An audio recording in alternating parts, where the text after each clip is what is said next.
I want to tell you a story.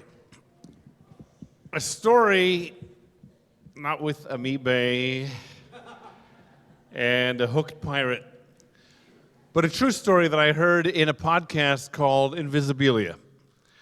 And the story, that episode was called Batman. You'll see why. Batman is the story of Daniel Kish. You may not have heard of Daniel Kish, but Daniel Kish, when he was a baby, had both of his eyes removed because of ocular cancer. So just think for a moment of that.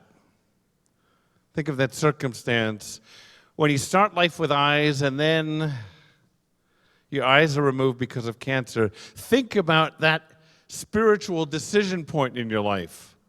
What you choose to become, pardon the pun, but in light of what happens to you. And Daniel Kish's mother in the podcast talks about in the beginning of his life and in early childhood how Daniel would like to climb trees without eyes. And it was really to the chagrin of his neighbors who thought the mother was crazy seeing her blind son climbing the tree between their yards, and the police would come. And then one day she talks about the moment when she had a gift wrapped for Daniel, and he unwrapped it and it was a bicycle. Daniel is the blind boy who rides a bicycle. And Daniel would talk about, well, let me go back for a moment because I'm in a Jewish crowd. So I know I said the word Kish, and somebody said Jewish, maybe not, but as soon as you heard that I said that a mother gave her blind son a bicycle, you said, no. That illusion is over. We're going to go forward with the story. A Jewish mother might not give her sighted son a bicycle unless it comes with knee pads and shoulder pads, an insurance policy, a helmet, and the mother running down the hill with him saying, did you test the brakes? At least do it one more time for your mother.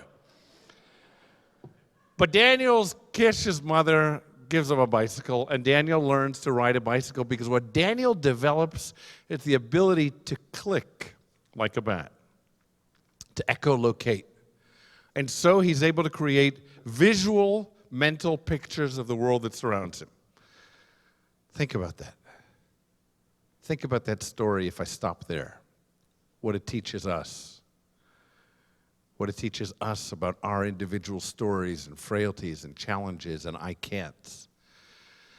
And Daniel talks in this podcast about one of his favorite things to do as a child, which was, I hate to say it, to do what's called the dive bomb.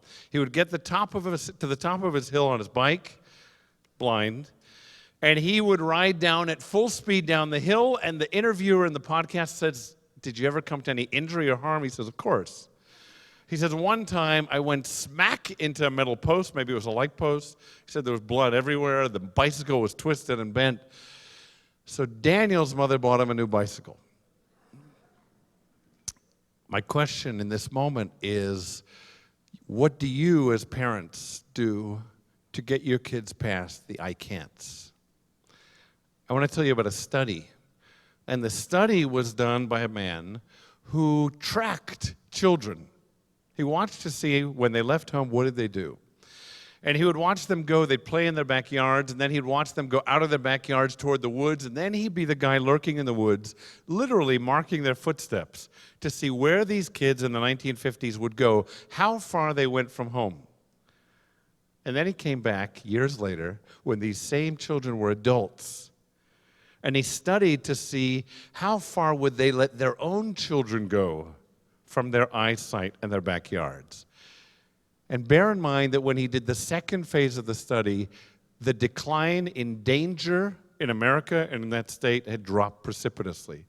But in the second stage, that next generation, those grown-up children kept their children in their backyard or always in their sight. So my message to you this morning isn't that you should send your kids into the woods, nor that you should give your blind children bicycles, nor that you should give your sighted children blindfolds and push them toward danger. But what I am asking you to do, and what I'm posing to do myself, is to be disruptive.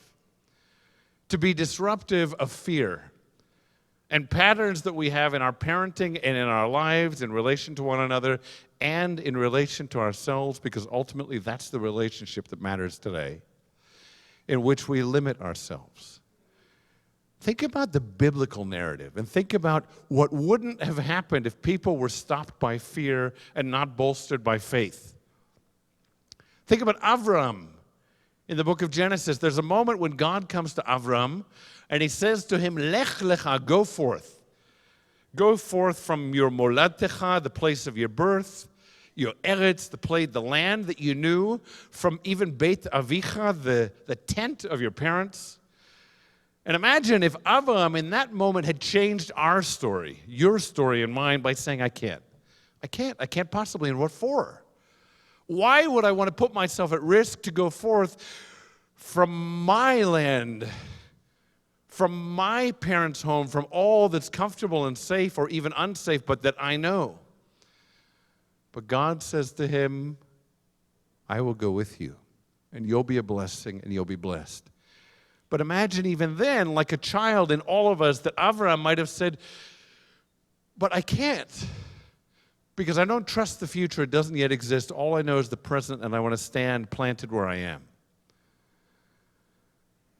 Think about the most famous fear story in the entire Torah, the story of the spies. 12 spies are sent by Moses at God's behest to enter the promised land, to see if it's inhabitable, to see if it can be conquered.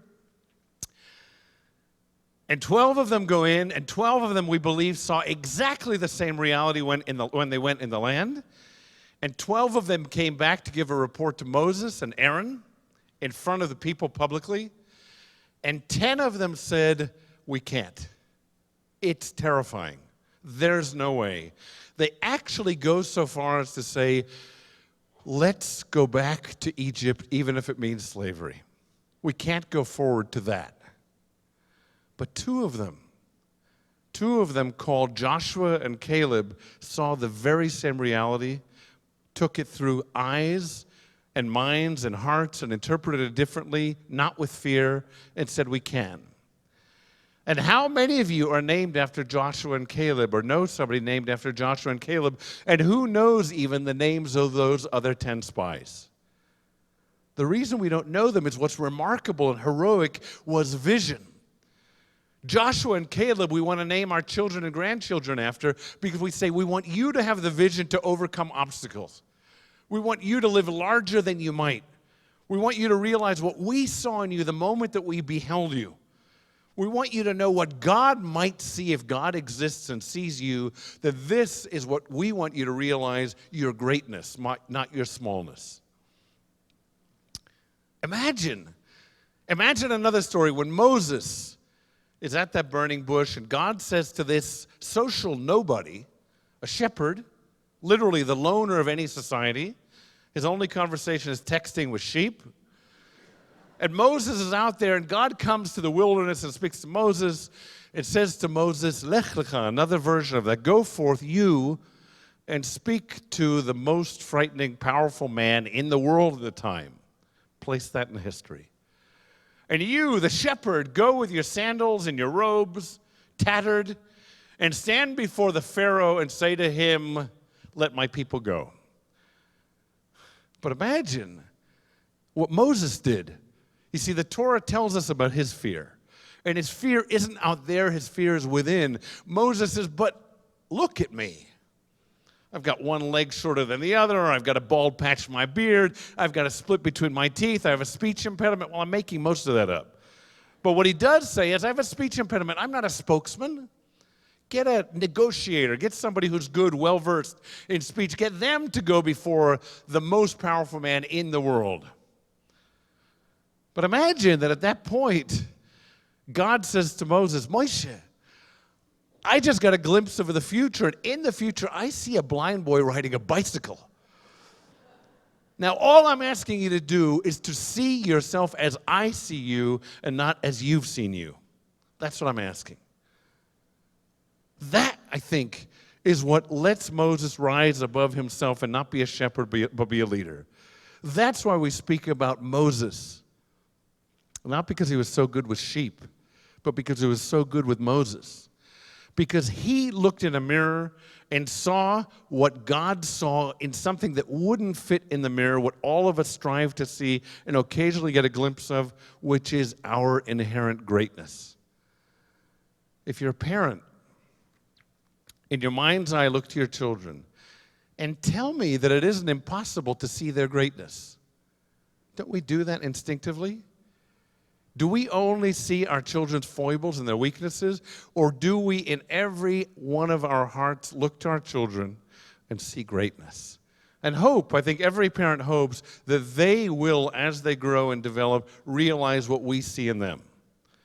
And if we're religious or religiously minded or open to the thought of divinity in this world, then maybe we say, if God gave you this gift of life, then by God, strive with it and grow with it. And grow most of all, not in height, but in heart.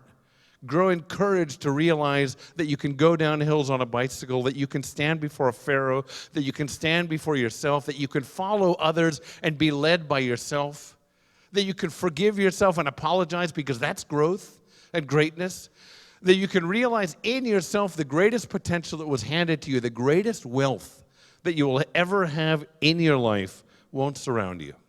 It'll never surround you. You'll see glimpses of it, vestiges of it in the world that you create around you, but it'll always be within you.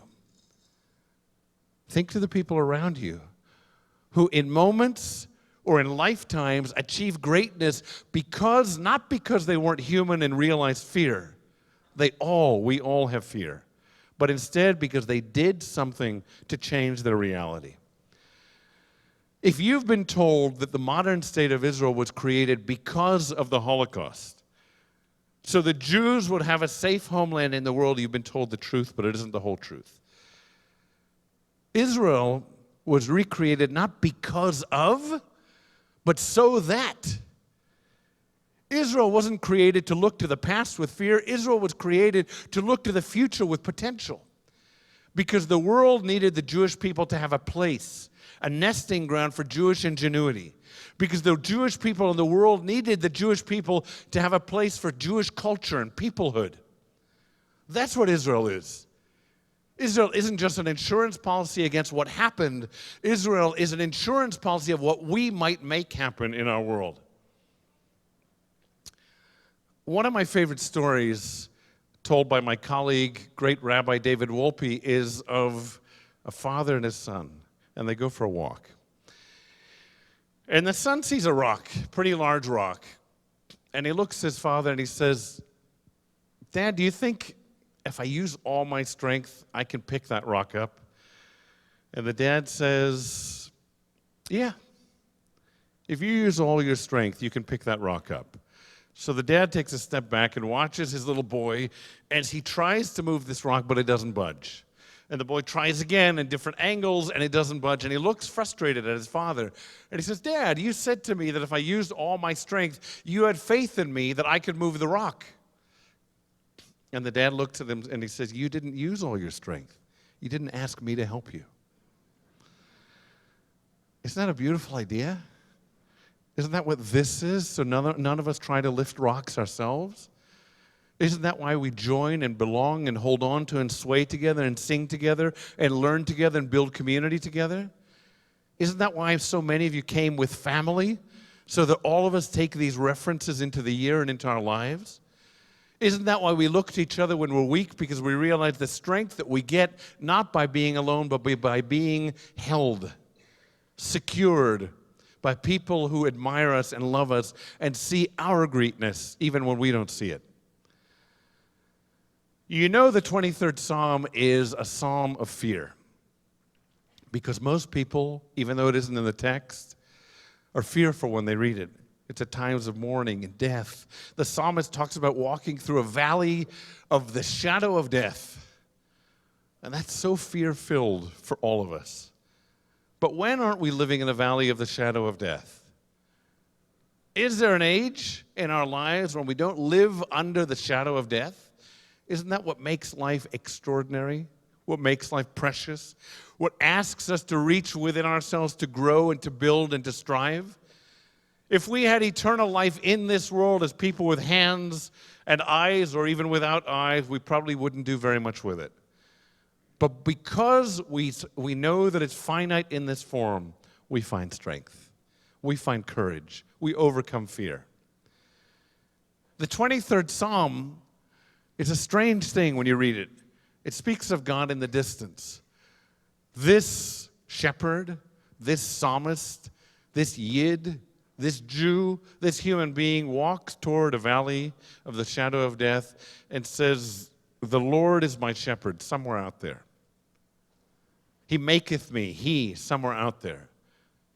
Think about all the he references, God somewhere in the distance. Think about that extraordinary moment when the psalmist suddenly draws God to this place and says, yea, though I walk through the valley of the shadow of death, I shall not fear because thou art with me. That's a remarkable shift, not in grammar, but in realization. It's not he, it's not God, it's not something out there and far from me. It's an I-thou relationship that says you can go through this valley because you're not doing it alone. Because God says, I place people there to walk with you so that when you stumble, you won't fall. And if you fall, there will be people to pick you up. God says, I place people in your world so you realize the invisible becomes visible when human beings act in a way that's holy and godly.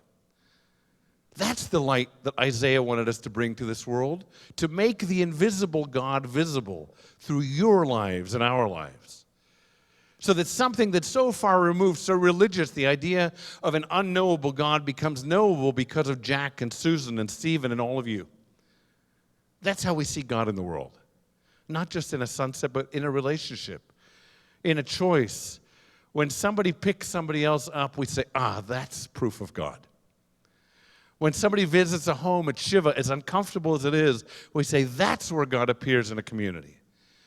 When somebody comes into a synagogue because they don't want to be alone, we say, that's the power of our community and our religious belief to strive not to isolate, but to find each other, and in that, find ourselves. If you look with fear, as some might, to the Jewish future, and you look to how many people in this community already do not have grandchildren who are Jewish. I mentioned that briefly last night as I walked up toward the Bema. Think about that reality that for some people here, they are the last generation of Jews in that lineage from Mount Sinai, unless something changes. But then look to the rest of us and ask yourselves, as I ask myself, instead of being fearful that I won't have Jewish lineage, that the Torah will be held only in my arms, that these values will only perpetuate themselves in a lifetime, ask yourself what it is to be Moses or Avram or that shepherd in your life, and to realize instead of living in fear and backing away from life, the only option is to do something about it. To make my Judaism beautiful and love-filled and visible to the next generations. To show through my life that values aren't just religious experiences, they're experiences of value. So that instead of shying away from the future in fear and saying, I wish I could do something, you and I realize that the strength and the power is in us to do something. To create and invest in a Jewish future for our kids and our grandkids. To say this is a priority for my family, that my legacy will be not only that I perpetuated my sports interests, my greatest recipes, but the greatest gift that I was given in my life, to my mind, other than life, was these experiences. I want your great-grandchildren, your children, your grandchildren to come to moments like this and seats and places and days like this and say, this is mine because memory tells me this is beautiful. This is mine because my parents and grandparents invested in this moment so that this Torah wouldn't be something of the past, so that I wouldn't be the curator in a museum of history, but instead I'd be somebody making history through this ancient and wise and modern tradition. My blessing for you, if I have that temerity, that gall to bless you, is that you'll bless yourselves by connecting to one another in moments that might otherwise be disconnective and fearful. That you'll find strength not only in one, but in one. That you'll do my kind of math, which is bad accounting, and say that 1 + 1 + 1 + 1 + 1 + 1 + 1 has to equal 1. To realize the importance of these days to shift us into a new way of being in a new year, so that it isn't just a year, but it's a year of new thought, new motivation, new inspiration, new action. Newness in our relationships, newness in our approaches to our lives, newness in our approach to our problems, newness in the challenge of simply being human.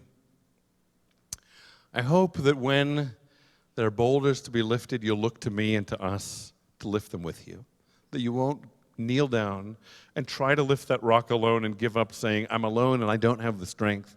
But instead you'll look to people here and say, with them, I can do anything. So that when the psalmist says, yea, though I walk through this valley, whether it's the San Fernando, San Gabriel, Conejo, whatever valley it is, you'll realize the strength, the realization that you're not alone. That's a religious thought. That you're not alone. That's something you behold. That you're not alone. That's something that strengthens you. That you're not alone, and that's something that you choose to be there for one another. I hope on this final moment, these final moments of this Rosh Hashanah service, that you got something of value from these services. I said to you in the beginning that we're a service organization, somehow like Wendy's, in and out. We provide a service. You come through, and we hope that somehow you take something of greater nourishment. And I hope that what happens in this year to come that starts now is that you realize your place, your value, your preciousness. And realize that when fears arise, ask yourself if you can be like Avram and walk through them. Ask yourself if you can be like Moses and see over them. Ask yourself if you can be like the you that was brought into this world for your unique purpose and rise to be you wholly and fully and beautifully and well. Shana Tova.